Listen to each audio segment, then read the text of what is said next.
Muito bem, então bom dia. Vamos começar com um ligeiro atraso, mas vamos começar. Nós estamos aqui no grupo de trabalho para contribuir para a apreciação na especialidade dos projetos de lei sobre a avaliação do ensino superior politécnico. Estamos a realizar um conjunto de audições, onde pedimos a várias entidades que nos ajudem a perspectivar estas propostas do ponto de vista da dinâmica de desenvolvimento do ensino superior e, portanto, a primeira coisa que temos a fazer é agradecer às entidades que aceitam vir prestar-nos o seu contributo neste debate. Nós estamos num período relativamente complicado, orçamento, e, portanto, nem todos os grupos parlamentares se conseguem fazer representar em cada uma das reuniões.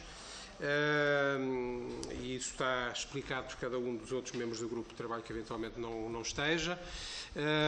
De qualquer modo, foi consensualizado, antes de começarmos este trabalho, um pacote de 4 conjuntos de questões que enviámos às entidades e, portanto, sobre as quais gostaríamos que se pronunciassem sem prejuízo de se quererem pronunciar sobre outras matérias relativas e sem prejuízo dos senhores deputados fazerem outras perguntas que não estas que entendam relevantes ou insistir em alguns aspectos destas. E agradecemos já a vossa contribuição para este trabalho.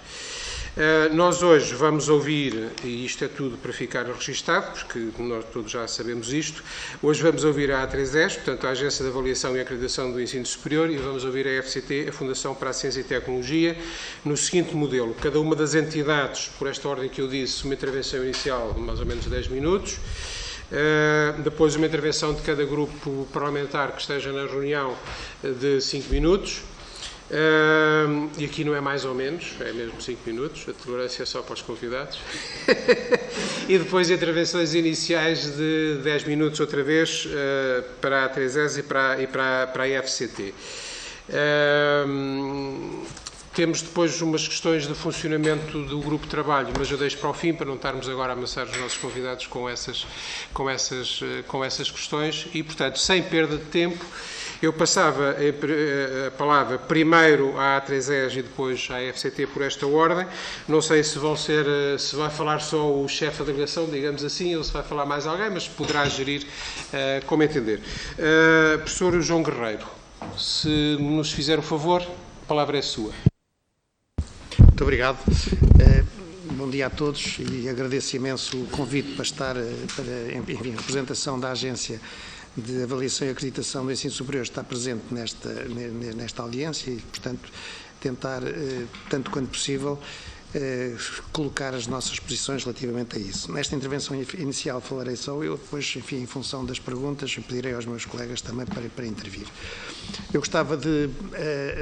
Eu vou fazer uma intervenção baseada nas 4 questões que colocaram, não deixarei ainda a posição final, porque, enfim, ainda estamos a elaborá-la melhor, para melhor esclarecimento também dos senhores deputados, relativamente àquilo que é a nossa posição.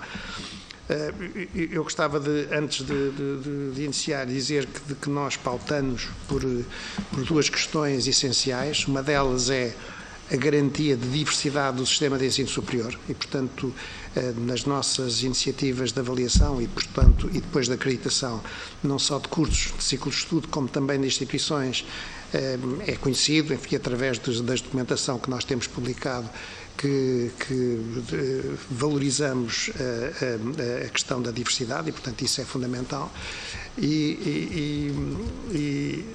Só uma pergunta, o 16 o que é? São segundos, não é? Pois. São 6 segundos, isto não nos vai ajudar nada. Pois não. Bom, eu não estou habituado a este sistema, vou desligá-lo. Eu ponho o relógio em cima da mesa. Não posso explicar a doutora Ana Montanha que ponha, por favor. Será? Bom, vamos aguardar. Vamos Vamos aguardar. Quer dizer, Vamos ver. A doutora Ana Montanha começa a Está bem. E, portanto, uma questão é esta da diversidade e, portanto, nós entendemos e tudo aquilo que, todas as nossas atividades vão sempre no sentido de sublinhar e de entender que as instituições, no âmbito da sua autonomia, têm, enfim, margem de manobra para fazer as evoluções e a criação das melhores condições para desenvolver as suas atividades. E a segunda questão tem a ver com a concertação que é, digamos, uma linha também na nossa atuação, concertação com o CRUP, com o CSISP e com a APESP, e, portanto, temos em todos os momentos, sobretudo aqueles momentos decisivos em que, enfim, iniciamos processos novos ou tentamos alterar e reajustar processos que vêm do trabalho prévio da agência. Os nossos parceiros são sempre estes três, independentemente dos contactos bilaterais que fazemos, da multiplicação de contactos bilaterais que fazemos com as instituições. Mas, enfim, procuramos sempre o entendimento consensual relativamente a estas três entidades e devo dizer que tem sido possível. E, portanto, enfim, com muita satisfação que sublinhamos este aspecto. Relativamente às questões que foram colocadas, a primeira questão tem a ver com o sistema binário, portanto, com a valia do sistema binário. Enfim, os comentários que eu posso fazer é que o sistema binário justamente reflete esta diversidade a que eu me referi, mas também devo reconhecer que não tem havido da parte da administração uma explicação ou um desenvolvimento suficientemente sólido no que respeita às funções do sistema politécnico e do sistema universitário. Nós tentamos, dentro da agência, fazer essa distinção, porque entendemos que o sistema politécnico tem uma orientação, enfim, do ponto de vista do relacionamento com o tecido empresarial mais intenso e também com uma estratégia profissionalizante mais intensa também, designadamente através do novo título que o sistema politécnico tem entre mãos, que são os TESPs. Mas esta diversidade é importante, mas julgamos que provavelmente tem que ser aprofundada para perceber bem quais são as funções de cada um dos dois sistemas. E não é só as funções de cada um dos sistemas, são as funções de cada instituição, porque a diversidade é entre os dois sistemas, mas é também dentro do sistema universitário e dentro do sistema politécnico. Julgo que a questão aqui essencial é não colocar o acento tónico nas instituições, mas colocar o acento tónico naquilo que a sociedade precisa do sistema de ensino superior. Quais são as valências, quais são as profissões, quais são as áreas de conhecimento e de intervenção económica, social, ambiental, territorial, enfim, na totalidade das áreas de intervenção, quais são essas as necessidades que o sistema, que a sociedade, a comunidade, a nossa sociedade tem.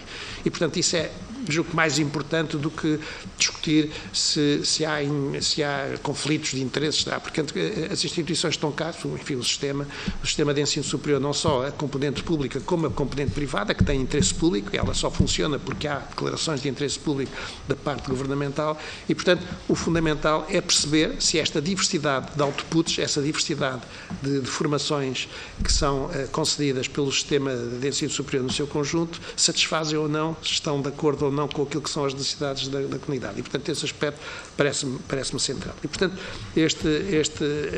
esta questão julgo que permitiria clarificar melhor todo o conjunto do sistema. O segundo aspecto tem a ver com as identidades e, portanto, as identidades julgo que têm a ver com as missões das respectivas instituições e, portanto, uma vez que há missões, como digo, que deveriam ser melhor sublinhadas, mas essas missões traduzem-se em diplomas diferentes, em intervenções diferentes e em capacidades também de intervenção diferentes. O que está em causa enfim, o doutoramento, o ciclo de estudos de doutoramento. Nós aqui gostaríamos de dizer que, enfim, por um lado, nos relatórios que a OCDE tem produzido, que nós conhecemos, há sempre uma crítica à proliferação de doutoramentos e, portanto, ainda que neste momento os doutoramentos são especificamente do sistema universitário, mas a crítica tem sido feita e nós temos o reflexo disso, porque também entendemos, enfim, e muitas vezes há muita diversidade que não é justificada da parte da mesma instituição no respeito à proposta de doutoramentos. Mas eu gostava de fazer aqui uma referência a um novo padrão de doutoramentos que nós estamos em gestação. Temos até um grupo de trabalho que está encarregue de aprofundar aquilo que poderão ser os doutoramentos no futuro e aquilo que poderá ser a nossa intervenção como avaliadores e como, na nossa função de acreditação de doutoramentos. E cada vez mais os doutoramentos não são ciclos de estudo normais como é a licenciatura e os mestrados, são áreas de grande intensidade de investigação científica, de intenso convívio entre o orientador ou os orientadores e os candidatos e, até a própria legislação que existe hoje, de 2018, aponta nesse sentido para redução ou até eliminação daquela componente escolar que nós conhecemos dos doutoramentos e a colocação de áreas de formação complementar relacionadas com a cultura, com a literatura, com a história e outras considerações transversais relacionadas com a liderança, a capacidade crítica, enfim, tudo isso são aspectos que hoje em dia têm que estar, enfim, a concepção de doutoramento que nós temos e que provavelmente nos levará a que no próximo ciclo de avaliação de cursos tenha uma especificidade, a avaliação de doutoramentos tenha uma especificidade relativamente às licenciaturas e aos mestrados, leva-nos a colocar esta questão. É uma questão que não é, enfim, não tem origem na nossa reflexão, tem origem na reflexão europeia que está a ser feita designadamente no seio da EUA, no que respeita aos doutoramentos. E, portanto, este aspecto parece-me central, o que obriga a que as instituições que possam outorgar doutoramentos tenham esta capacidade de gerar estas outras componentes. Mas também devo dizer que hoje em dia já há alguns exemplos, não muito poucos, enfim, e a tendência é crescente, de terem sido apresentados à agência para acreditar e para acreditar programas de doutoramento em consórcio entre institutos politécnicos e universidades. E, portanto, este aspecto é um aspecto que também está a ter o seu caminho. É interessante, até porque permite aos docentes do sistema politécnico também intervir nesses consórcios que fazem com as universidades. E, portanto, este aspecto é um aspecto também importante.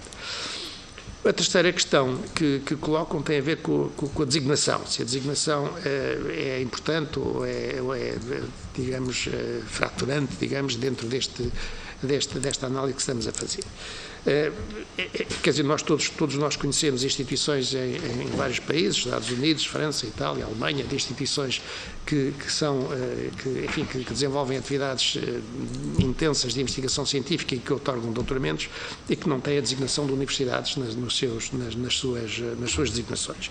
E, portanto, enfim, eu aqui colocaria e evocaria mais a questão do ponto do primeiro comentário que fiz. O que interessa é saber se estão de acordo, se a produção, se os seus outputs, se aquilo que é a sua reflexão no que respeita à formação e à qualificação dos cidadãos e aos projetos de investigação que fazem com entidades externas, se tem um efeito positivo, se tem um resultado, se tem um output positivo no que respeita à evolução e ao desenvolvimento das sociedades. E, portanto, este aspecto parece-nos mais importante do que a própria designação.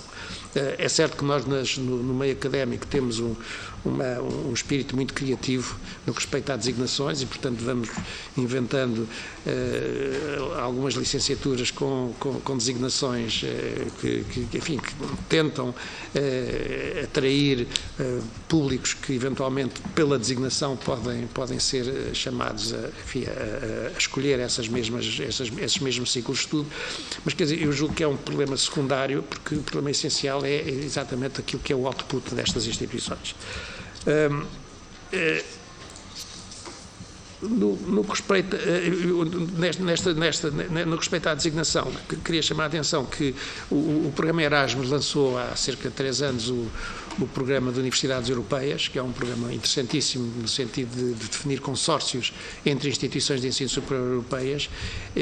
O sistema português está bem representado nas universidades europeias, com cerca de 14 universidades europeias, participa em cerca de 14 universidades europeias, praticamente todas públicas. Há uma privada que também tem essa, enfim, teve essa capacidade de se apresentar e de ganhar até uma universidade europeia, mas eu devo dizer que do lado das instituições públicas, tanto institutos politécnicos como universidades se têm candidatado com êxito, e algumas das universidades europeias que ganharam o concurso são promovidas por institutos politécnicos portugueses e são lideradas por institutos politécnicos portugueses. E, portanto, este aspecto é um aspecto que permite também definir aquilo que tem sido a atuação dos institutos politécnicos. Os 10 minutos, Sr. Professor, não vou interromper. É só a última questão, que é do futuro. E, portanto, o que nós achamos é que, provavelmente, as questões colocadas, ainda que com enorme pertinência, vão ter obrigatoriamente de intervir naquilo que é a arquitetura jurídica, a arquitetura institucional existente. Portanto, o regime jurídico das instituições de ensino superior, dos graus e diplomas, o regime de avaliação, tudo isso, por arrasto, deverá sofrer-se, no caso de haver a aprovação dos projetos de lei que estão em discussão. Há consequências no que respeita às principais instrumentos legislativos, incluindo os estatutos da carreira docente, universitário e politécnico também, e a velha Lei de Base do Sistema Educativo, enfim, porque também um dos projetos faz referência explícita a essa questão. E, portanto, provavelmente, enfim, a posição não digo mais saudável, mas a posição provavelmente mais interessante seria encontrar aqui um momento, ou uma moratória talvez, um momento de reflexão do conjunto do sistema de ensino superior, de forma a que possamos integrar estas questões que são pertinentes e que são levantadas pelos 3 projetos de lei, mas também integrar nesse debate, enfim, a totalidade das características do sistema de ensino superior. Há questões que estão obsoletas, do regime jurídico das instituições de ensino superior, tem 14 anos, devia ter sido revisto ao fim de 5 anos, e, portanto, há questões pertinentes que provavelmente podiam integrar nessa reflexão que se devia fazer. E, muito bem, era um bocado estas considerações que gostaria de fazer. Muito obrigado, Sr. Professor, pela vossa contribuição, pela sua voz, mas pela contribuição da ATESES. Sem comentários nesta fase. Antes de passarmos às questões, vamos ouvir a FCT. O Sr. Vice-Presidente, o Professor Francisco Santos. Muito obrigado. Deixe-me ligar aqui o microfone. Portanto, deixem-me começar por agradecer ao Sr. Coordenador deste grupo de trabalho, o Dr. Porfírio Silva, e às senhoras e senhores deputados, por este convite. É um enorme gosto de estar aqui.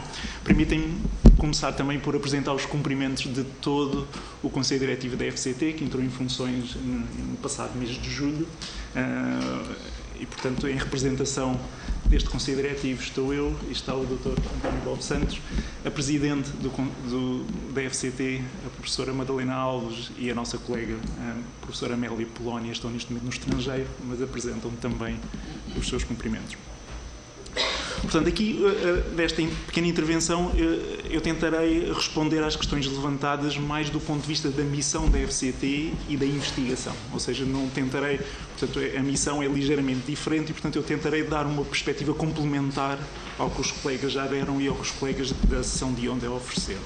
Portanto, o que eu vou tentar fazer é primeiro dar um contexto, portanto, descrever sucintamente como é que a FCT interage com este sistema binário e em que medida esta alteração poderá ou não criar mudanças no funcionamento atual, e tentarei sublinhar algumas potenciais implicações. No fim, nós reunimos alguns conjuntos de dados sobre o peso dos institutos politécnicos do lado da investigação, que poderão ser interessantes também para complementar a vossa análise.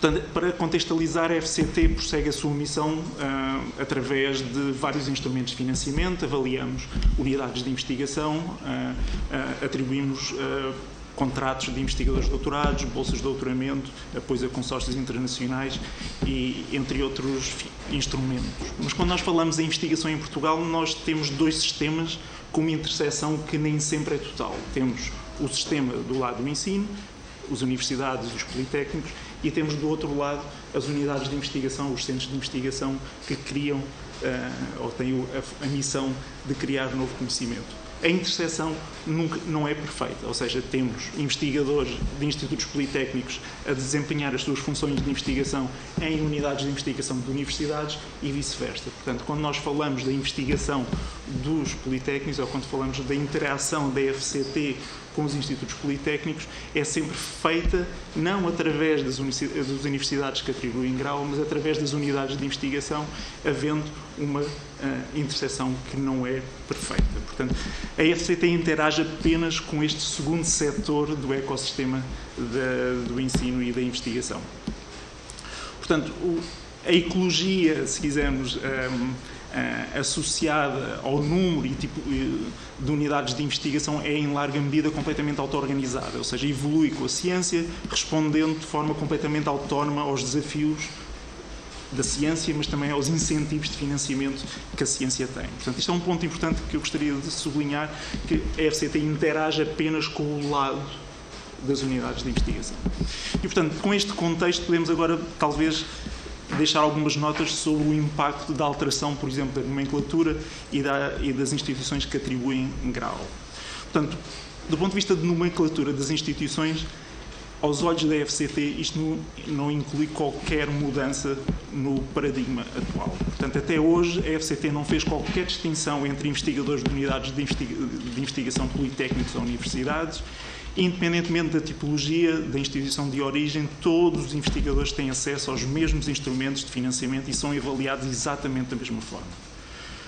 Tal também acontece, por exemplo, no caso das avaliações das unidades de investigação, um tema que naturalmente casa com a discussão que temos aqui hoje. Okay, do lado das bolsas de doutoramento, ou no lado da atribuição de graus de doutoramento, aqui o mesmo acontece. Portanto, quando temos um candidato a requerer apoio para o seu doutoramento, as características da instituição que confere o grau não são tidas em conta no processo de avaliação. Apenas é avaliada a qualidade do centro de investigação que acolhe o aluno de doutoramento e não a instituição que confere o grau. Portanto, o mesmo se passa em qualquer outro instrumento de financiamento, seja projetos, contratos para investigador e por aí adiante. Em qualquer dos casos, o foco está sempre unicamente na excelência da ciência que se produz nessa instituição de acolhimento e no potencial do aluno ou do investigador para desempenhar o seu projeto científico. Gostaria também de sublinhar que o facto de uma unidade de investigação não estar sediada numa casa com a capacidade de conferir o grau de doutoramento não é sinónimo de falta de oportunidades, não só pelas razões que eu já apresentei agora mesmo, mas também gostaria de sublinhar que algumas das unidades de investigação nacionais com maior atração de financiamento e produtividade não estão inseridas em nenhuma escola com capacidade de conferir grau. Ou seja, não há ligação entre estes dois aspectos. Mais uma vez, do lado da FCT e dessas unidades de investigação, tal nunca se revelou um problema o facto de se atribuir ou não um grau. Portanto, do ponto de vista, do ponto de vista de implicações mais de fundo, aqui não é tanto, do ponto de vista de investigação, a nossa perspectiva não é tanto se estaremos a sublinhar um sistema binário ou estaremos, em vez disso, a diminuir o peso desse sistema binário. O que é importante aqui é manter a diversidade.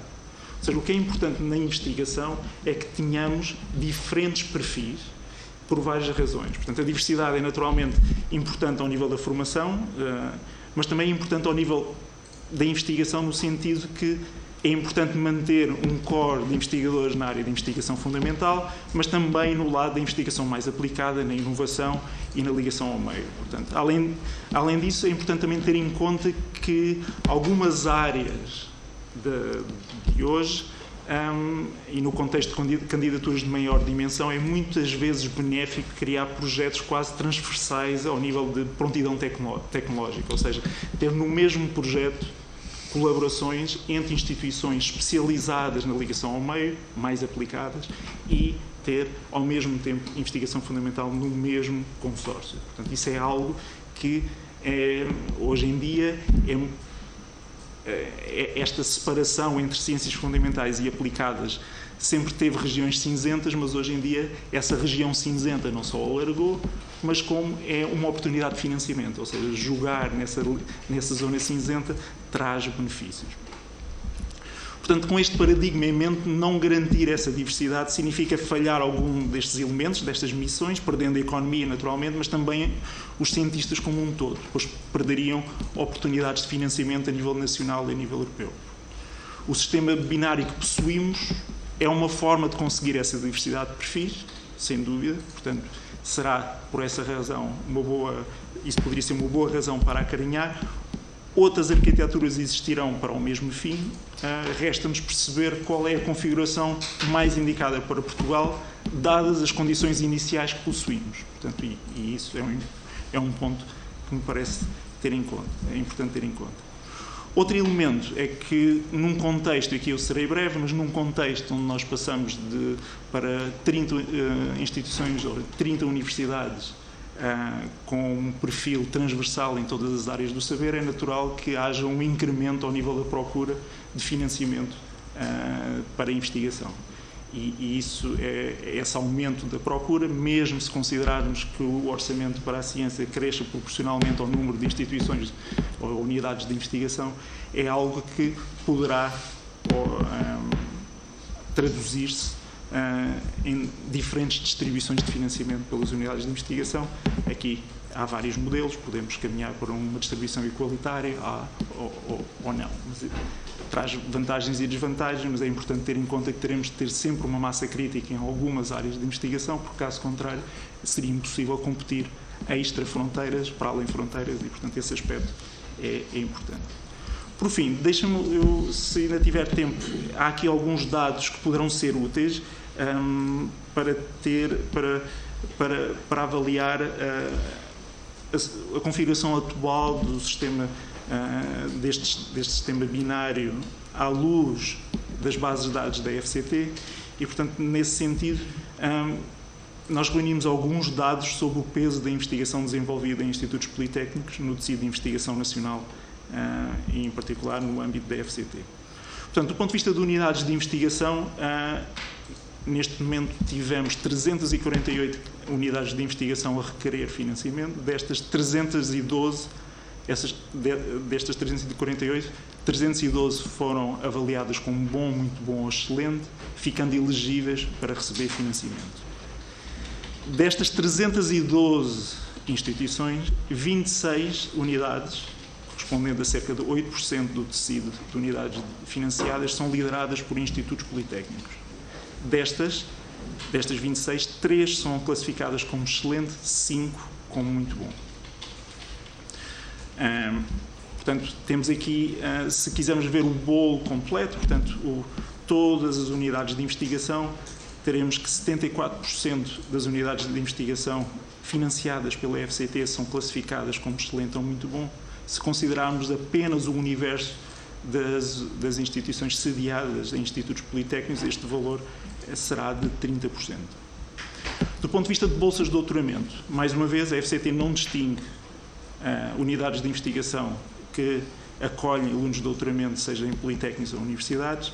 Nos últimos 5 anos, a FCT atribuiu cerca de 11 mil bolsas de doutoramento. Destas, 179 tiveram como instituição do conhecimento uma unidade de investigação sediada num instituto politécnico. Corresponde a cerca de 36 bolseiros, em média, 36 bolseiros por ano, para todas as instituições de investigação sediadas em institutos politécnicos. Corresponde também a 1,6% do universo de bolsas atribuídas. Do ponto de vista de emprego científico, portanto, aqui refiro contratos para emprego altamente qualificado, ou seja, contratação de doutorados por institutos. Desculpe, já passou os 11 minutos. Não estou a pedir para terminar, estou a pedir para considerar. Ok. Então, eu termino já. Portanto, do ponto de vista de emprego científico, a percentagem está à volta dos 2% na área com contratos sediados em instituições de acolhimento em investigação no Instituto Politécnico. No lado dos projetos de investigação, o número está nos 5% do lado dos institutos, ou dos centros de investigação sediados em institutos politécnicos. Eu fui rápido em relação a estes valores, por favor, contem connosco, nós podemos passar-vos estes dados com maior detalhe, mas o que eu gostaria de fazer aqui é passar-vos esta informação para que possam, connosco ou não, raciocinar sobre este tipo de valores. Muito obrigado mais uma vez. Muito obrigado, Sr. Professor. Ficam a saber, se ainda não soubessem, que estamos abertos a que nos enviem informação por escrito ou na forma de contributos para a aplicação que existe na página do Parlamento para este processo em específico, ou se nos quiserem enviar outro tipo de dados. Estamos todos interessados em que isso seja um debate aprofundado e alargado ao mesmo tempo.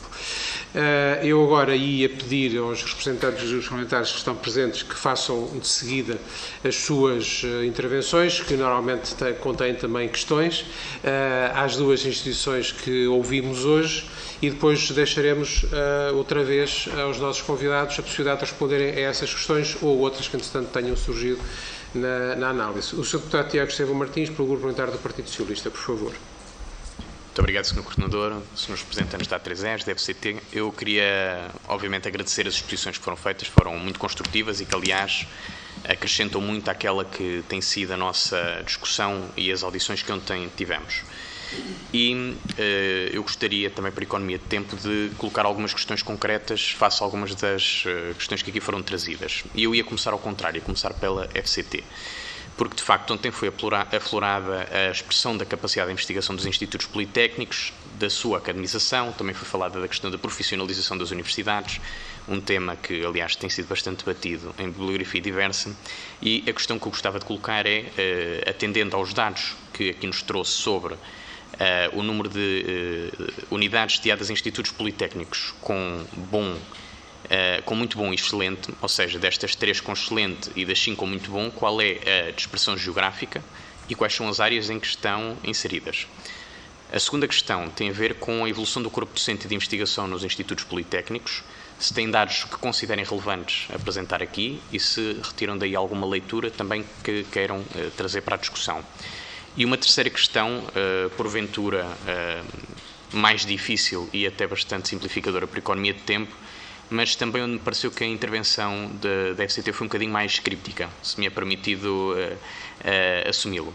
Porque, de facto, foi muito referida à questão da diversidade, mas falou de uma total uniformidade de mecanismos e assumiu também uma imperfeição na interseção entre sistemas de ciência e ensino. É, naturalmente, uma reflexão crítica que valorizamos, mas que nos coloca aqui algumas questões, porque, de facto, falou da importância do sistema binário para a existência de determinados perfis de investigadores, mas eu gostava de lhe colocar uma questão que é intencional, que é precisamente esta. Se é possível conceptualizar unidades de investigação diferenciadas quando sediadas em universidades e quando sediadas em institutos politécnicos. Uma segunda questão refere que os investigadores são avaliados da mesma forma. E quando digo investigadores, digo também docentes. Acredita que isto gera uma pressão externa sobre os docentes e contribui para a uniformização dos seus contributos na sua investigação? Ou, por outro lado, discorda desta perspectiva? E eu não farei mais questões da FCT porque acredito que estas questões sejam particularmente densas e que, obviamente, que depois nos 10 minutos ou nos 15 minutos terão, obviamente, tempo para as poder desenvolver. Sobre a intervenção da FCT e as questões que também, da A3ES, perdão, e das questões que gostava de dirigir. Fazendo uso da intervenção, foi aqui, de facto, valorizada a diversidade do sistema por parte da agência. Há um reconhecimento de caminho futuro de aprofundamento das diferenças entre os graus, entre os subsistemas, mas também entre instituições de um mesmo subsistema. Parece-nos uma perspectiva interessante. Mencionou a crítica internacional feita à proliferação de doutoramentos em Portugal e também falou da perspectiva de um novo padrão de doutoramentos. Referiu que a atribuição de doutoramentos a nível europeu ocorre também em instituições em que estas instituições não são designadas de universidades e mencionou também que as alterações propostas implicam necessariamente uma reconfiguração da arquitetura do sistema, e cito, nos principais instrumentos legislativos que depois também desenvolveu. Ora, um dos problemas que temos atualmente é precisamente aquilo que foi referido anteriormente, da academização e da profissionalização de instituições, o que tem sido utilizado como uma crítica sobre uma potencial uniformização do sistema. E, de facto, embora o quadro legal não seja particularmente restritivo e haja naturalmente também uma dimensão objetiva que integra os processos de acreditação e de avaliação, neste caso dos cursos, a verdade é que há uma dimensão também subjetiva e quando nós vemos os diferentes relatórios da SCAI, confrontamos-nos com algumas questões que são importantes considerar. E por isso eu tenho que fazer algumas questões. A primeira é de que forma... obrigado. De que forma é que a A3ES tem nos seus processos esta diferenciação da avaliação e, mais do que uma reflexão crítica, o que nos parece fundamental é uma visão construtiva sobre métodos de melhoria na acreditação e avaliação de graus de diferentes subsistemas. E também neste ponto pedir uma particular diferenciação porque é de facto onde a A3ES pode intervir de uma forma mais presente. Em segundo lugar, de que forma é que propõe a A3ES, de forma objetiva, que nós possamos reforçar o quadro legal em que opera para que isso seja possível. Terceiro lugar, quando prevê que esteja concluído o tal estudo que falou e de que mencionou sobre o grau de doutor, que presumo que estejam a conduzir, penso que não tenha ouvido erradamente, a A3ES está a conduzir. E, em quarto lugar, tentando cumprir com o tempo, referiu que a atribuição de doutoramentos a nível europeu ocorre também em instituições que não se designam de universidades. Ontem vimos um quadro comparativo na apresentação do Sr. Secretário de Estado sobre diferentes tipos de sistemas a nível europeu. Nestes casos, em que tipo de sistema se inserem estas instituições que não são designadas de universidades e que atribuem grau de doutor? Sistema binário, unificado ou binário em unificação, utilizando as três tipologias que ontem nos foram aqui traduzidas. E eu peço desculpa pela simplificação das perguntas, mas de facto o tempo não me permite mais. Muito obrigado. Obrigado, Sr. Deputado. Passava agora a palavra ao Sr. Deputado António Topa Gomes, que representa o argumentário do PSD. Por favor. Muito obrigado, Sr. Presidente. Cumprimentar os restantes colegas e, naturalmente, os representantes da A3ES e da Fundação para a Ciência e Tecnologia. Eu vou fazer perguntas que procurarei em cada momento endereçar a cada uma das entidades e espero ser claro. Digamos, a primeira pergunta é quase uma percepção que tive por parte da A3ES, que para vocês era claro que esta alteração devia ser feita em conjunto numa reflexão mais alargada. E eu aproveitava para ter essa pergunta, repetir essa pergunta para a FCT, porque na medida em que nós vamos de facto fazer uma alteração do sistema, até que ponto vale a pena avançar com esta alteração pontual ou pensar numa alteração legislativa? Esse aspecto é para nós claro. Depois, objetivamente, não sei se tem essa opinião definida ou não, em alguns casos, como foi o anterior, tem, é clara a necessidade da diversidade. E, portanto, o que nos deve preocupar, e isso é um dos aspectos das mudanças, é terem aspectos positivos, é se a mudança proposta globalmente melhora esta questão da diversidade ou, por contrário, uniformiza ainda mais o sistema e, portanto, estará a caminhar num sentido que para vocês, e estou a ter mais vossas opiniões, é fundamental para todo o sistema, a diversidade do sistema. Uma terceira questão que gostaria de colocar, que é sobretudo dirigida à FCT, mas que de alguma forma pode ser também, se assim entenderem, dirigida a vocês, tem a ver com o seguinte. Os números, de alguma forma, demonstram que as unidades de investigação são predominantes nas universidades. E isso talvez tenha a ver com a missão, que é sobretudo de investigação das diversidades e, digamos, de modo simplificado, mais ligação ao meio empresarial.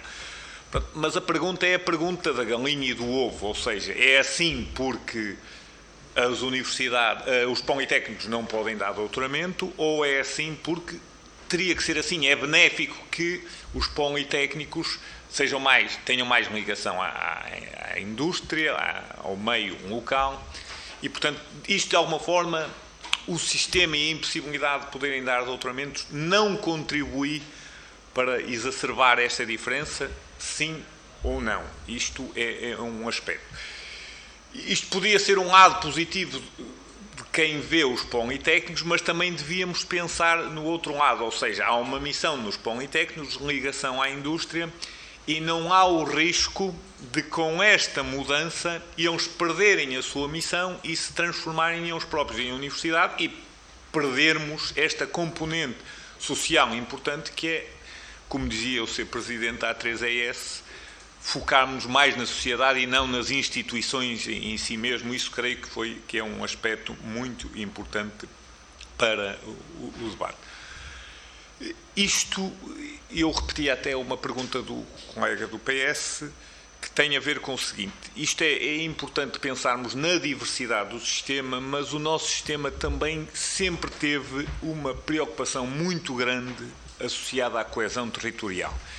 E devo dizer que, enquanto políticos, enquanto cidadãos, parece evidente que o país está cada vez mais assimétrico e, portanto, essa preocupação não está em condições de desaparecer nesse momento. Portanto, esta resposta, agradecia que as respostas fossem dadas na medida do possível, considerando esta diversidade territorial, esta diferença no território e a necessidade de promovermos esta coesão territorial.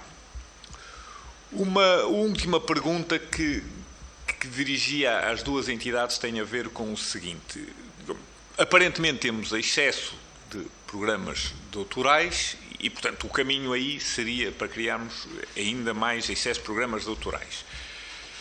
Isto significa que, desde logo, as universidades têm que repensar o atual sistema, mas há também um aspecto importante que é a questão da massa crítica que as instituições, as escolas, digamos assim, precisam de ter para conferirem um grau de doutor com credibilidade, com prestígio, que permita, no mundo científico e hoje, que eu faça um doutoramento em Portugal e eu esteja em condições de concorrer a emprego científico em qualquer parte do mundo. Ora bem, eu julgo que aqui estamos com dois excessos, que é o de programas doutorais e o excesso de instituições comparativamente com a dimensão do país. Estou mesmo a terminar, Sr. Presidente. Até que ponto esta modificação ou esta reflexão deveria ter isto em consideração e, de alguma forma, repensar até a própria dimensão no que refere ao número de questões do sistema. Muito obrigado. Obrigado, Sr. Deputado. Tem agora a palavra o Sr. Deputado Gabriel Mitar Ribeiro, pelo Grupo Parlamentar do Partido Chega. Por favor, Sr. Deputado. Obrigado, Sr. Coordenador. Cumprimento os demais deputados, membros deste grupo de trabalho, os presentes, a A3ES na pessoa do professor Dr. João Guerreiro e também a FCT na pessoa do professor Francisco Santos. Ontem e hoje nós estamos sobretudo aqui para ouvir.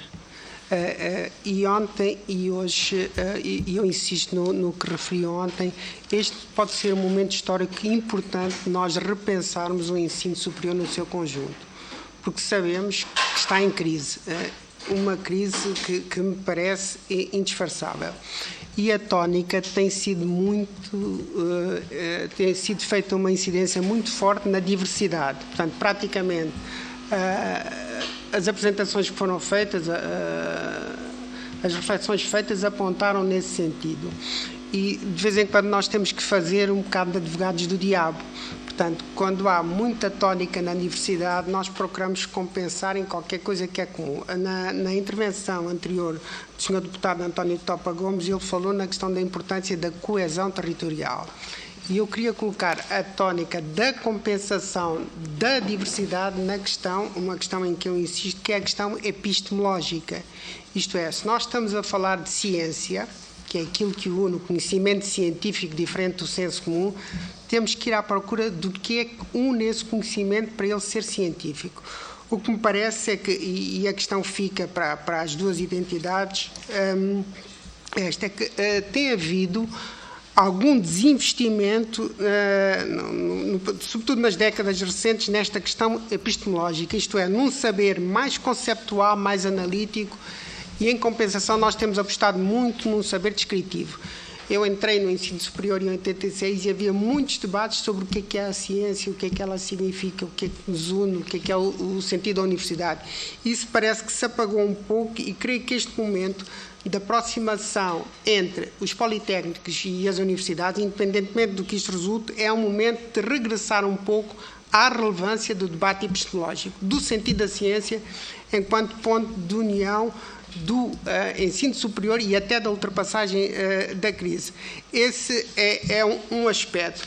Agora, tenho aqui um outro aspecto, este um pouco mais dirigido à 3S, que é este. Pode não ser essa a intenção da instituição, mas a verdade é que quem percepciona de fora fica com a ideia que há uma tónica excessiva na quantidade e não tanto na qualidade. Quando se fala do sucesso do ensino superior, pelo menos em termos de discurso político, aparecem muitos números. Agora, atingimos o máximo histórico de 433 mil estudantes, portanto, inscritos este ano. E a ideia é voltarmos, ou pelo menos virarmos o foco cada vez mais para a qualidade, até porque nós estamos a atravessar um ciclo histórico da maior expansão de sempre do ensino superior, mas que coincide com o ciclo histórico de uma profunda crise. Crise económica, dívida pública, crise das instituições, empobrecimento, por aí fora. Portanto, historicamente, o que se esperava é que a expansão do ensino superior correspondesse a uma expansão, um momento de progresso social, e não é isso que tem acontecido. E eu coloco esta questão, porque esta questão também afeta muitos outros países, especialmente os mais pobres. Conheço o caso de Moçambique e vi a expansão por todo o país do ensino superior, e isso não se traduziu num progresso social e económico do país. Portanto, este é um problema transversal, e quando se refere aqui à 3+S, à questão de não há uma clarificação da diversidade. Portanto, a minha questão é esta: se em Portugal as entidades que regulam o ensino superior têm, de facto, capacidade para regular esse ensino superior. Ou se não há fragilidades a esse nível. Ou seja, nós temos que respeitar a autonomia institucional do ensino superior. Isso não está em causa. Mas depois há um outro lado, que às vezes é difícil dizer isto, mas isto tem que existir, que é aquela coisa do poder coercivo legítimo do Estado. Isto é, uma mão forte, centralizada, que consiga regular um sistema que nós sabemos que está em crise. Se não sentem que é necessário haver uma, digamos assim, eu vou pôr isto entre aspas, e sendo do Chega, a coisa depois pega de outra maneira, mas não tem de haver uma mão mais forte a regular o ensino superior. Quando nós sentimos que ele está em crise, justamente no período em que ele vem de diversidade, de autonomia, por aí fora. Portanto, é sempre uma resposta possível à crise. E depois, introduzido... Também vou tentar acabar. Introduzida a questão da aproximação entre os politécnicos e a universidade, se isso não vai dificultar ainda mais um sistema que em si já tem dificuldades de regulação. Eu queria fazer um outro reparo, mas pelo menos faço um último, mesmo só mais uns segundos, dirigido à FCT. Nós ontem vimos aqui casos o Sr. Secretário de Estado explicou a fusão de alguns sistemas. Portanto, citou o caso da Irlanda e da Noruega. Eu não sei se tem dados que demonstrem, nesses casos de fusão ou aproximação entre o que nós designamos por politécnicos e universidades, em que isso se traduziu na alteração dos sistemas de regulação científica desses países. Isto é, que impacto é que teve, se tem conhecimento dessas experiências europeias, como é que elas depois se traduziram nesses países, para nós percebermos que caminhos depois podem ser apontados para o futuro. Muito obrigado. Obrigado, Sr. Deputado. Dou agora a palavra ao Sr. Deputado Alfredo Maia, que é o representante do Grupo Parlamentar do Partido Comunista Português aqui na Grupo. Por favor. Muito bom dia. Cumprimento a 3S, a FCT, nas pessoas dos senhores Presidentes e Vice-Presidentes e restantes elementos. Eu serei breve, desde logo salientar que escutei com muita atenção as vossas intervenções iniciais. Creio parecer consensual que o processo em curso, por si só ou coincidindo com um processo de reflexão, nomeadamente nas vossas instituições, especialmente pela A3ES, tem a ver com a necessidade de rever o próprio sistema de ensino superior, mas eu, correndo o risco de fazer uma pergunta demasiado simplista, perguntaria se a introdução cirúrgica, neste momento, da possibilidade de concessão do grau de doutor no ensino politécnico prejudica o andamento dessa reflexão. Por outro lado, eu gostaria que o Sr. Professor João Guerreiro expendesse um pouco mais sobre que caminho leva a reflexão, o trabalho porventura já desenvolvido relativamente ao novo padrão de doutoramento, que é uma matéria que me suscitou algum interesse. E de alguma maneira conexo com este tema, pedi às duas instituições que desenvolvessem um pouco a vossa opinião sobre a vocação, o perfil da investigação no sistema universitário versus no sistema politécnico, isto é, simplificando, se sim ou não a universidade, como sendo produção de saber, há de ter preferencialmente uma vocação para a investigação fundamental e o politécnico para a investigação aplicada. Desculpem a simplificação das questões, mas para a economia de tempo julguei ser o mais apropriado. Muito obrigado. Muito obrigado, Sr. Deputado. Estão colocadas as questões e íamos passar vamos mesmo passar à fase conclusiva, dando de novo a palavra à A3ES e depois à FCT, para aquilo que entendam, tentando ficar mais ou menos dentro dos 10 minutos, uma vez que os seus deputados também abusaram ligeiramente do seu tempo. Então posso dizer 2 ou 3 coisas? Começa o professor João Queiroz, é isso? Sim, muito obrigado. Muito obrigado. Acho que os agradecimentos o nosso Presidente já fez e, portanto, se me permitem, vou avançar e vou avançar. Vamos à matéria, exatamente. Eu gostava de dizer, talvez reforçando um bocadinho aquilo que foi dito e depois vou tentar clarificar a minha opinião e penso que é a opinião do Conselho de Administração da Agência sobre algumas questões que foram aqui postas. Eu gostava de reforçar um bocado a ideia que o nosso Presidente falou no início, que nós estamos num processo de organização da avaliação institucional. Vamos entrar no segundo ciclo de avaliação institucional, que vai começar em dezembro deste ano, e uma das questões que temos discutido desde a elaboração do nosso plano estratégico até à avaliação institucional propriamente dita, ao manual de avaliação institucional que foi produzido e a uma conferência internacional sobre avaliação institucional que tivemos a semana passada em Lisboa, com a participação muito ativa da APESP, do CSISP e do CRUP, têm saído duas ou três palavras-chave, uma delas foi a confiança e a outra foi a diversidade. E temos falado tanto da diversidade, e eu acho que vale a pena dizer que isto é uma palavra que nós temos estado a usar, desde há um ano a esta parte. E, de facto, na avaliação e naquilo que estamos a montar no guião da avaliação institucional, nós estamos muito interessados na diversidade das instituições, isto é, que cada instituição... Vamos ter um guião único. Houve algumas tentativas e algumas opiniões que pretendem dividir que as instituições politécnicas deviam ser avaliadas num guião diferente das instituições universitárias e até as privadas de maneira diferente. Nós optámos por um guião único e achamos que esse guião único tem que permitir que cada instituição mostre a sua diversidade. Está lá um ponto para preencher sobre a missão, sobre a forma de governar a instituição, sobre a forma de plano estratégico e objetivos estratégicos da própria instituição, e eu acho que isso tem de ser uma vontade de cada instituição, quer em relação à sua implementação no território, quer em relação àquilo que é a história e aquilo que tem sido o papel ativo e objetivo que cada uma das instituições tem de ter. Portanto, eu acho que, no geral, isso tem estado sempre na nossa mente. Agora, devemos olhar também um bocadinho mais, e eu costumava dizer também que eu acho que as instituições têm de estar muito centradas nos estudantes. Há pessoas que não gostam muito de ouvir isto, mas eu acho que desde Bolonha, primeiro foi as metodologias de ensino-aprendizagem muito centradas no estudante, e agora, na minha opinião, a instituição tem que estar muito vocacionada e muito centrada no estudante.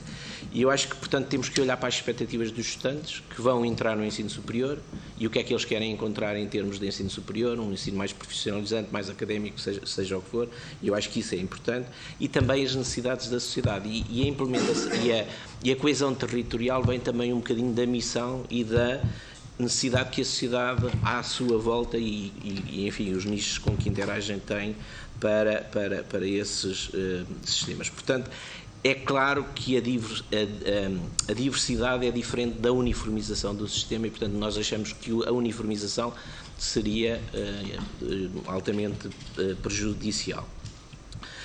Gostava de dizer também, muito objetivamente, eu acho que um dos aspectos mais importantes no futuro do ensino superior é a internacionalização. Mas é um aspecto, como o professor João Guerreiro referiu no princípio, com o qual nós estamos perfeitamente à vontade, porque a internacionalização tem sido um desafio ganho pelas instituições de ensino superior portuguesas, sejam elas politécnicas, sejam elas universitárias. A participação nas universidades europeias, a participação em várias ações do programa Erasmus. E aquilo que a agência nota significativamente é um crescente significativo do número de programas, de ciclos de estudo, mestrados e doutoramentos, em associação com a atribuição de graus conjuntos entre instituições portuguesas e instituições, enfim, estrangeiras, europeias, etc. Portanto, parece-me que estamos no bom caminho. E respondendo também a outro aspecto que foi aqui introduzido, a nossa opinião é que a tónica de mostrar alguns números tem sido na quantidade, mas eu acho que o ensino superior tem demonstrado uma qualidade e não tem crise significativamente em termos do seu papel, da sua missão, da sua ação e daquilo que tem resultado enfim, da sua atividade e, portanto, não temos muitas dúvidas que a qualidade do ensino superior enfim, tem corrido muito bem. Especificamente, talvez acabar, para não ocupar, e não sei se era. Muito obrigado. Ora, bom dia a todos, obrigada por sermos ouvidos. Aqui, portanto, o tema é a valorização do ensino politécnico. Eu acho que, de facto, devemos fazer uma reflexão mais alargada e deverá ser a valorização do ensino superior. Foi dito que este ano temos um número recorde de 433 mil alunos. Ora, atualmente temos em oferta cerca de 4.300 ciclos de estudo. Primeiro ciclo, segundo ciclo e doutoramento. Ora, é fácil de ver, é fácil de fazer as contas, portanto, se há cursos que enchem, muitos certamente ficarão vazios.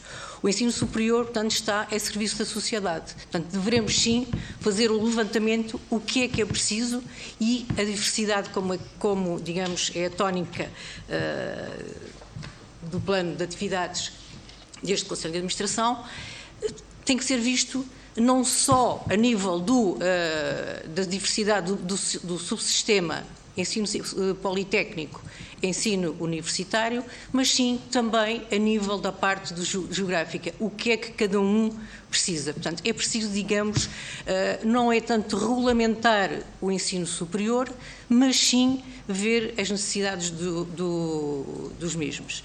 Portanto, foi feita uma pergunta direta de como é que nós avaliamos, se há diferenciação na avaliação dos ciclos de estudo que vêm do politécnico, que vêm do universitário.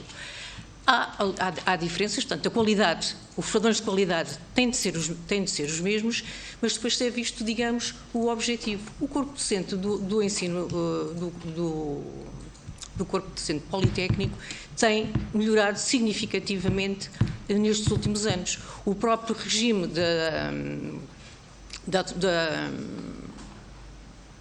da carreira docente assim exige que os docentes tenham o doutoramento. E os doutoramentos são feitos, portanto, ou em centros de investigação próprios, mas na maioria das vezes em centros de investigação universitários onde os docentes estão integrados. Na parte, portanto, é exigido na mesma que um ciclo de estudo de um politécnico, quer universitário, que o docente tenha investigação, que tenha publicações científicas, mas é exigido também, ou é valorizado, no fundo, que no ensino politécnico, que haja projetos, que haja atividades com a comunidade e com o tecido empresarial onde estão ligados. Temos os politécnicos do interior, por exemplo, que os protocolos que existem entre as câmaras e o meio empresarial à volta têm aumentado significativamente. Ora, nós queremos valorizar o ensino superior. Será que, portanto, o ensino politécnico, mais virado para a parte profissionalizante, será que o primeiro ciclo, o segundo ciclo é suficiente para o meio empresarial, para a indústria? Ora, os doutoramentos, portanto, a nível, digamos, empresarial, no meio industrial, e que, digamos, praticamente não vingaram. Portanto, a maior parte dos doutoramentos são feitos na academia. Os doutorados que saem atualmente não são absorvidos na academia. Muito poucos vão para a parte de empresas, para a parte de indústrias. Será que, e a pergunta que deixo no ar, se esses doutoramentos estivessem, digamos, no âmbito dos politécnicos, que têm o privilégio de ter uma ligação mais forte com o meio empresarial, com a comunidade, com a indústria, não teriam, digamos, não seria outra alternativa?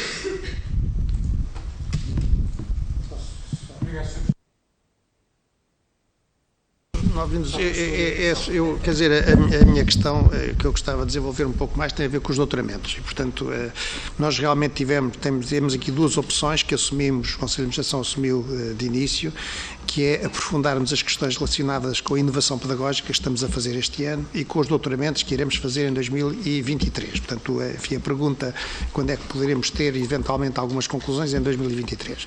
O que se passa, julgo que é, de certa maneira, consensual. Há 20 anos, quando o processo de Bolonha se iniciou, foi consensualizado que as instituições de ensino superior tinham que ter 3 ciclos de estudo, licenciaturas, mestrados e doutoramentos. E os doutoramentos eram entendidos como um ciclo de estudos muito paralelo relativamente aos outros dois, com as mesmas regras, com uma parte escolar, com uma parte de reflexão que relacionava o doutorando com o orientador.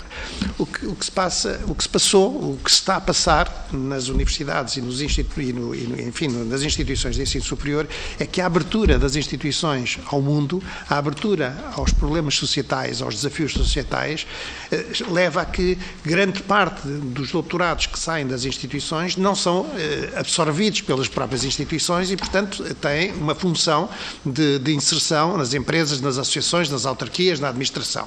E esse papel é um papel fundamental que pode qualificar o funcionamento das instituições. Mas esse papel só será fundamental se os doutorados, para além dos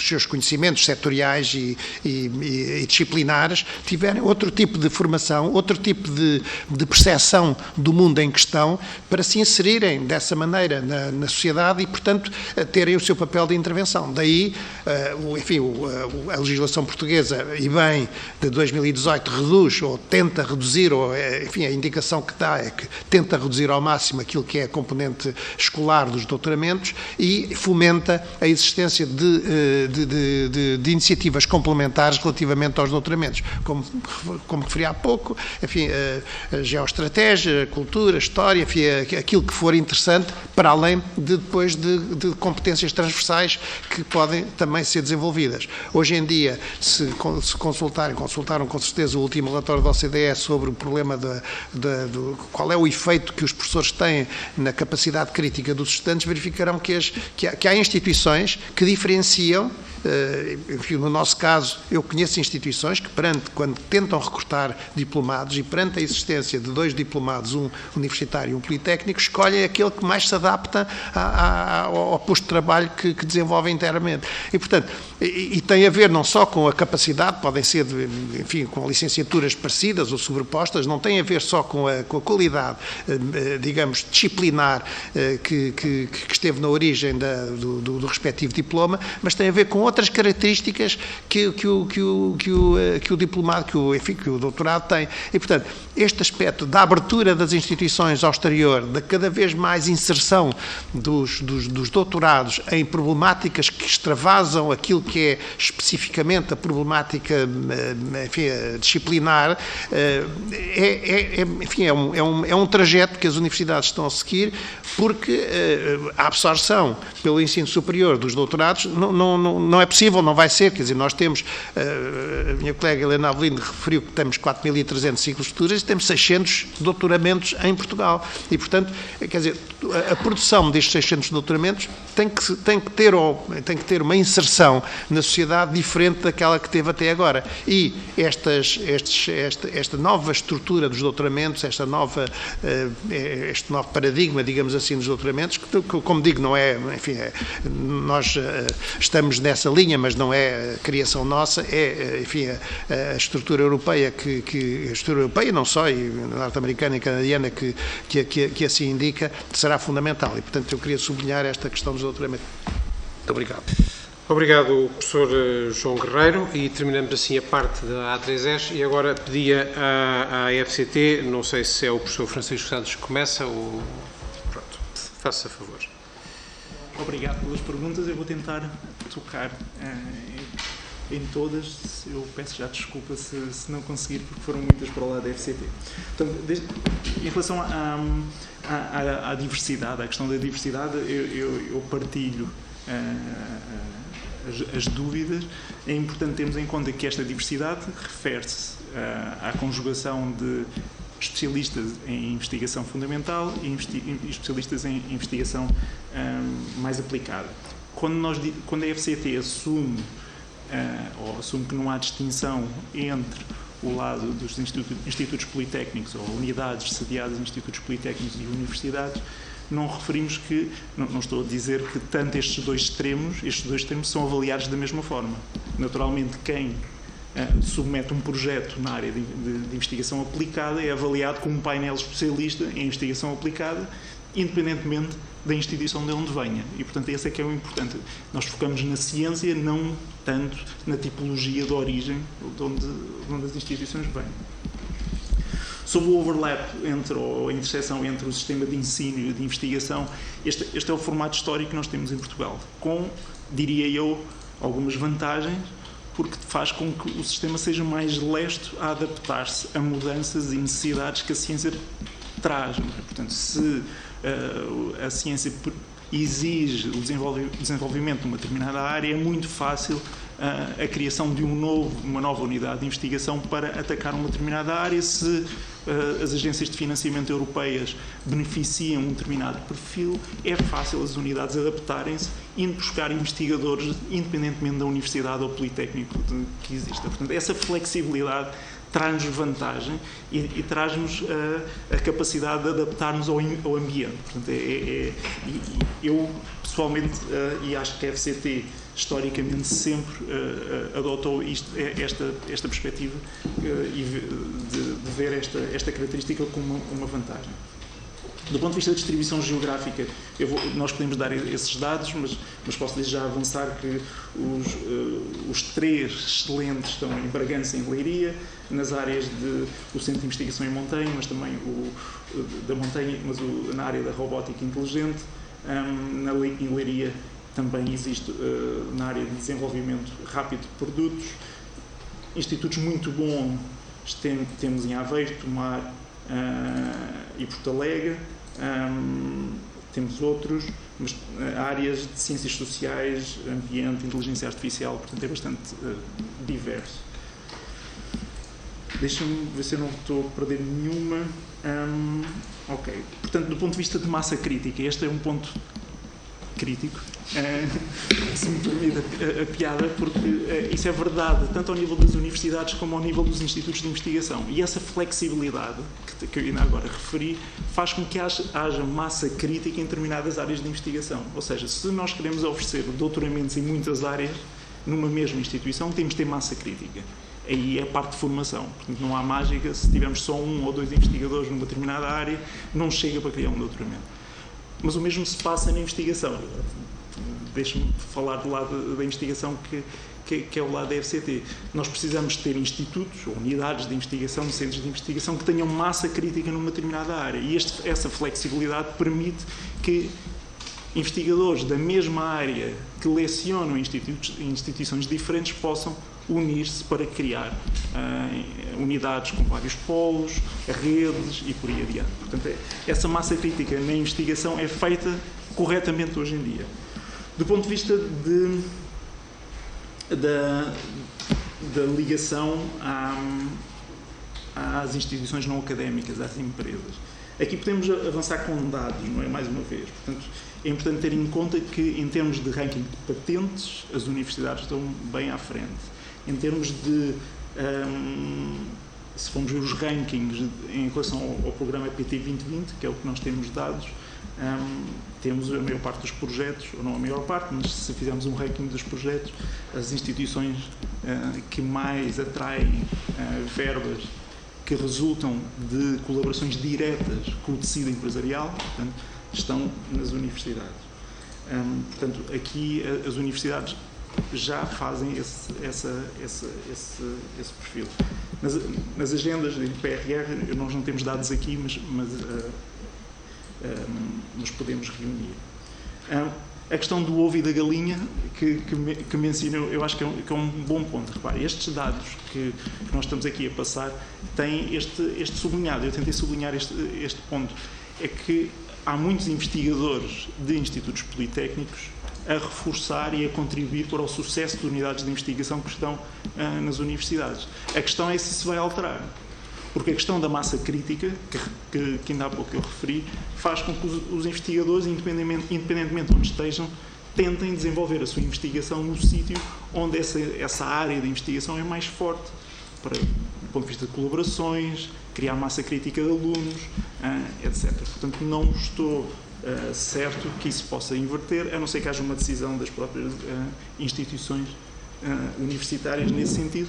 Provavelmente, se existir essa relação, vai exigir uma maior competitividade e menos colaboração entre instituições, que não tenho a certeza se será benéfica, porque em vez de criar massa crítica ao nível nacional, vamos estar a estilhaçar áreas de investigação que normalmente são curtas. Se as estilhaçarmos ainda mais, o processo não será necessariamente melhor.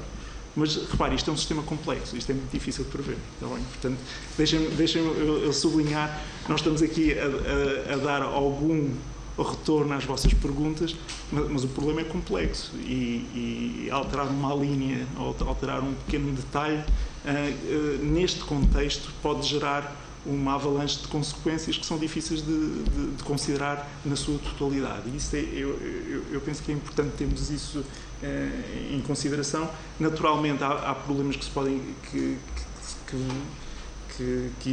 irão emergir e que instituições como a FCT poderão tentar colmatar, do ponto de vista da diversidade e por aí adiante, mas naturalmente se tivermos total equivalência entre instituições do ensino superior, é natural supor que estas derivas, tanto para o vocacional, tanto para o fundamental, serão reforçadas, porque o ambiente está a mudar e está a empurrar para o mesmo lado. Agora, este é o único modelo para promover a diversidade? Não. Ontem ouvimos vários, não é? Mas a questão é que, para ter essa diversidade, provavelmente teremos de ter massa crítica nas universidades, temos de ter universidades com a dimensão que permita ter essa massa crítica numa única casa. E, portanto, será que exige outro tipo de reestruturação? Provavelmente sim. Essa reestruturação vai ocorrer de forma auto-organizada, é só esperar? Provavelmente sim. Mas não é um detalhe, não é? E, portanto, se esperarmos, temos todo um processo que poderá acabar onde queremos ou não. Não é? O modelo que temos hoje tem inscrita essa diversidade, mas é difícil de prever o que vem em seguida. Deixa-me ver se eu estou a esquecer. Em relação às questões, aos rankings científicos internacionais, do ponto de vista de produtividade científica, do ponto de vista de patentes, as universidades clássicas, quando comparadas, por exemplo, no Reino Unido com as novas universidades, as universidades clássicas continuam em cima, como sempre estiveram. Portanto, isso não foi alterado. Portanto, se a ideia é que isto poderá alterar os rankings existentes, o exemplo, pelo menos o exemplo inglês e os exemplos que temos, não sugerem isso. Não é? Portanto, mas eu não sou especialista na área, portanto, deixem-me estou simplesmente a debitar dados, ok? Portanto, poderá haver razões mais particulares para que isso não tenha acontecido. Não sei se está tudo. Mas, mais uma vez, deixem-me agradecer o vosso convite. Nós somos vizinhos, estamos aqui no fundo da rua. Qualquer pergunta que tenham, qualquer tema dado adicional que vos seja conveniente, por favor, deixem-nos um e-mail, nós teremos todo o gosto em fornecer esses dados. Muito obrigado. Muito obrigado, Sr. Professor. Eu penso que a nossa primeira obrigação e gosto é agradecer a contribuição que trouxeram a este trabalho que estamos a fazer. Eu penso que o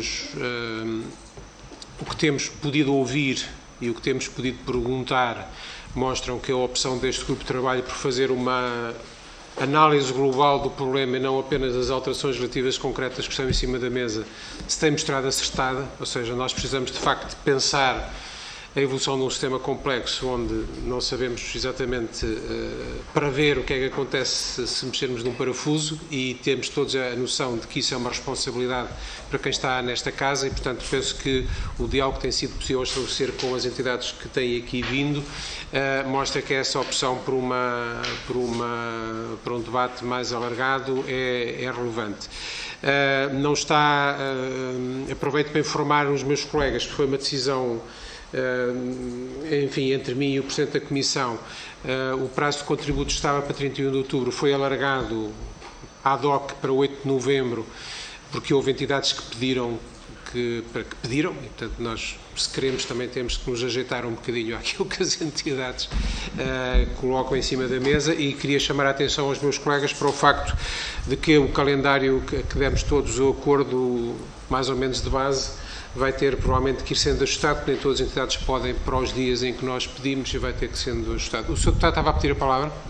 Sr. Deputado Coordenador, peço desculpa, não queria falar sobre o Coordenador, era apenas para sugerir que estes elementos estatísticos foram fornecidos, nomeadamente pela FCT, nos fossem fornecidos.